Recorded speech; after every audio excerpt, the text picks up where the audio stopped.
कर दिया। आज हम देखेंगे कि नेटवर्क सेक्शन को ट्रेसिंग करना और नेटवर्क सेक्शन में डायग्नोस करके हम जानेंगे कि प्रॉब्लम वाटर 2965 आईसी में है या 4G आईसी में है या पीएफओ में है। तो हम सबसे पहले इसके अंदर का आईसी का पहचान बताते हैं।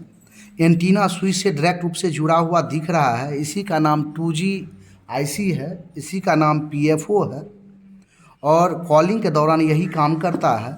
और यहाँ पर लंबा आईसी जो लगा हुआ है दोनों आईसी के बीच में, ये 4G आईसी है। इधर भी देखिए कैपेसिटर लगा है, इधर भी कैपेसिटर लगा है, यहाँ भी कैपेसिटर लगा है एनपीसी। यहाँ पर दोनों जगह, एक जगह यहाँ पर और यहाँ पर वीपीएच वोल्ट आता है। तो हम यहाँ से चेक कर सकते हैं। और यहाँ ये जो आईसी है इसी का नाम है वाटर 2965 आईसी। इस पे दो कैपेसिटर लगाया गया है, वो यहाँ कैपेसिटर लगल है कि यहाँ कैपेसिटर लगल है। ये दोनों कैपेसिटर का हम कोल ट्रेसिंग से मालूम करेंगे। अब इसमें वोल्टेज नहीं डाले हुए हैं और कोल ट्रेसिंग से मालूम कर रहे हैं कि इसका वीपीएच वोल्ट है या जो पावर से वोल्टेज आरएफआईसी के लिए आ रहा है, वाटर 2965 के लिए जो आ रहा है, पीएमआईसी से जो वोल्टेज आ रहा है वो इसको मिल रहा है कि नहीं, हम कोल ट्रेसिंग से जानेंगे। तो हम सबसे पहले जीआर मोड में चेक करेंगे। तो जीआर मोड में हम सबसे पहले ग्राउंड प्रो पर पॉजिटिव लेग को रख करके और निगेटिव लेग से हम इस कैपेसिटर के दोनों तरफ चेक करेंगे। तो कैपेसिटर एक तरफ जीआर है और एक तरफ बीप है। क्या है? एक तरफ जीआर है और एक तरफ बीप है। इसका मतलब अगर ये कैपेसिटर शॉर्ट होता तो दोनों, इधर भी बीप और इधर भी बीप होता, लेकिन ये कैपेसिटर ओके और जीआर है, इसका मतलब सर्किट जुड़ा हुआ है, ओके है। अगर यहाँ जीआर नहीं रहता तो हो सकता है ओपन लाइन हो। वैसे इस कैपेसिटर को हम चेक करें तो एक तरफ बीप है और एक तरफ जीआर है कि नहीं जीआर? तो ये सेम जीआर बता रहा है कि सेम आईसी से आ रहा है। सेम जीआर क्या बता रहा है? सेम आईसी से आ रहा है। तो सेम आईसी कौन सा आईसी है? पीएम आईसी से दोनों वोल्टेज आता है। यहाँ पर 1 वोल्ट के लगभग आएगा इस तरफ और इस तरफ 1.8 के लगभग आएगा। यहाँ अगर सीम लगा करके चेक करते हैं तो यहाँ सीक्वेंस वोल्ट आ जाएगा, घटते बढ़ते वोल्ट आ जाएगा। तो हम समझेंगे कि ये आईसी मेरा ओके है। कौन सा आईसी ओके है? वाटर 2965 आईसी मेरा ओके है। यहाँ वोल्टेज घटते बढ़ते आ गया सिम लगाने के बाद, या यहाँ स्टक वोल्ट है 1 वोल्ट के लगभग, तब ये आईसी को हम चेंज कर देंगे। क्या यहाँ 1.8 मिल रहा लेकिन 1 वोल्ट यहाँ कंस्टोनेंट वोल्ट है, एक समान वोल्ट है, तब हम इस आईसी को चेंज करेंगे। ये आईसी खराब हो जाएगा तो यहाँ कंस्टोनेंट वोल्ट आ जाएगा। अगर ये आईसी ओके रहेगा तो यहाँ सीक्वेंस वोल्ट घटते बढ़ते वोल्ट आ जाएगा। तो हम समझ जाएंगे ओके है, कब इस पे काम करेंगे। समझ रहे? ये 4G आईसी। यहाँ देखिए दो तरह का वोल्टेज है। यहाँ पर चेक करेंगे, एक तरफ जीआर आ रहा है यहाँ पर और एक तरफ बीप है ना।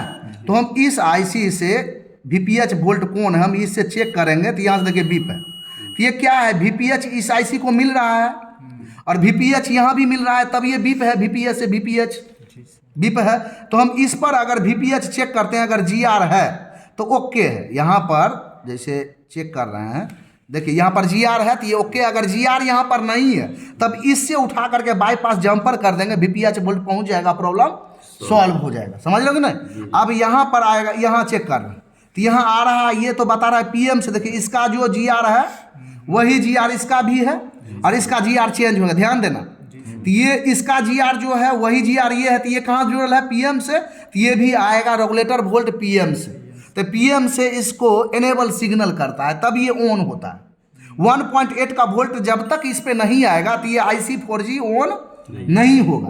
तो ये मान लो कि यहाँ पर वोल्टेज नहीं आ रहा है 1.8, लेकिन यहाँ पर 1.8 आ रहा है, तो इससे भी बाईपास जंपर हम कर सकते हैं, कोई दिक्कत नहीं है। समझ रहे हैं कि नहीं? ऐसे करके इसका भी काम करेगा। मान लीजिए कि यहाँ पर सारा वोल्टेज आ रहा है फिर भी आईसी काम नहीं कर रहा है, तभी आईसी को निकाल करके और इसका प्रिंट बना करके फिर प्रिंट डाल देंगे तो प्रॉब्लम सॉल्व हो जाएगा। पानी नमी कारण ये खराब हो जाता है इसका लेग, समझ रहे? और तब इसको रिवॉल्व करके डाल देंगे तो प्रॉब्लम सॉल्व हो जाएगा। ये खराब होने के बाद डाटा नहीं चलेगा, कैरियर डाटा स्लो हो जाएगा, स्लो चलने लगेगा, U2 नहीं चलेगा, ये खराब हो जाएगा। लेकिन पीएफओ खराब हो जाएगा तो ये नो सर्विस नहीं, इमरजेंसी में चला जाए। क्या चला जाएगा?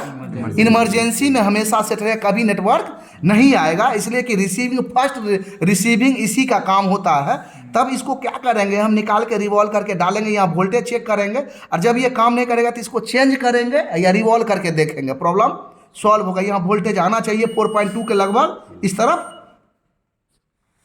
यहाँ 4.2 के लगभग, यहाँ भी 4.2 के लगभग, यहाँ 1.8 के लगभग, यहाँ 1 वोल्ट के लगभग, और यहाँ 1.8 के लगभग आना चाहिए। तो हम समझ जाएंगे कि वोल्टेज सारा ओके है।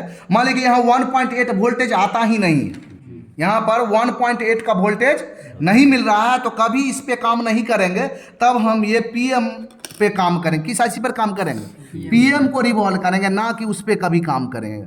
10 गो 2865 आईसी चेंज कर देंगे, प्रॉब्लम सॉल्व नहीं होगा। इसलिए कि जो वोल्टेज उसको एनालॉग वोल्ट मिलना चाहिए वो वोल्ट नहीं मिल रहा है, उस पर 1 वोल्ट के लिए सप्लाई वो खुद बनाएगा, तो वो काम नहीं करेगा। समझ रहे?